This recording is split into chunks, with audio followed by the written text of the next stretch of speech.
Hello guys, good morning.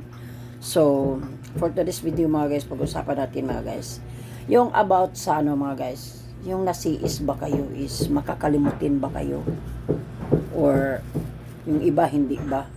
Kasi ako talaga guys, sa totoo lang, simula nung nasiis ako guys, lagi kong iniisip ko anong gagawin ko. Pero, pag ginagawa ko na guys, yung mga ibang gawain, bigla ko makalimutan ko ano ang isunod kong gawin. So, minsan naman guys, talagang makalimutan ko kung saan ko ilapag yung nakawakan ko. Tapos, pero, sa pagkatapos ng makalimutan ko guys, maalala ko, saan ko nalagay? Yung ganun guys. Nasubukan nyo na ba yung ganun mga guys, na bigla nyo makalimutan yung mga hinahawakan nyo. Minsan, hinahawakan nyo pala, minsan dito nakalagay. Pero, akala nyo saan nyo nakalagay. Oh my God, ako mga guys, lagi ako nakalimot. Simula nung nasiis ako mga guys. So, simula ding bunot ako ng ngipin mga guys. Lagi na talaga akong nakakalimot. No? Pero iwan ko guys kung bakit ako lagi nakakalimot. Siguro ganun. So, ako lang ba ang nakaganito? No? Ako lang ba ang makakalimutin? So, hindi naman ibig sabihin na tumanda tayo. Pero yung iba talaga mga guys, yung ibang mga matatanda, hindi masyadong makakalimutin, no? Sa mga matatandang nasa probinsya, dahil sa mga kinakain nila puro gulay. Pero ako talaga guys, sa totoo lang, lagi ko talagang makalimutan, no? Minsan makalimutan ko talaga, for example, ganito. Yung anak ko, nangingi siya. Wala akong ganito. So, iniisip ko, paglabas ko,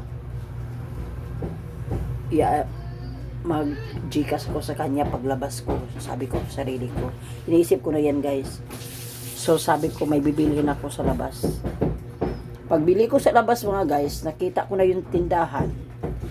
Tapos saka ko naalala mga guys kapag may nag-Gcash. Sabi ko sa sarili ko, ay nako, nakalimutan ko na naman.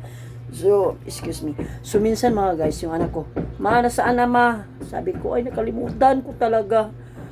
Minsan kasi mga guys, parang gusto ko laging ipaalaala para in case or lalabas ako. Minsan kasi guys, tinatamad ako lumabas o bumaba sa baba kasi yun na nga, ang hirap laging bumaba, akyat, baba, parang napagod na ako.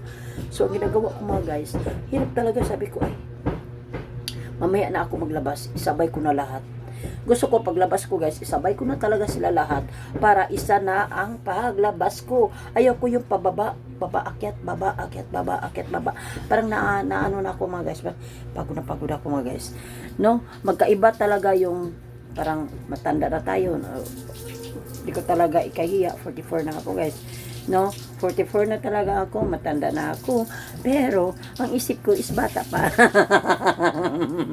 Pero, sa totoo lang guys, pasalamat din ako sa Panginoon na ganitong edad umabot tayo, di ba?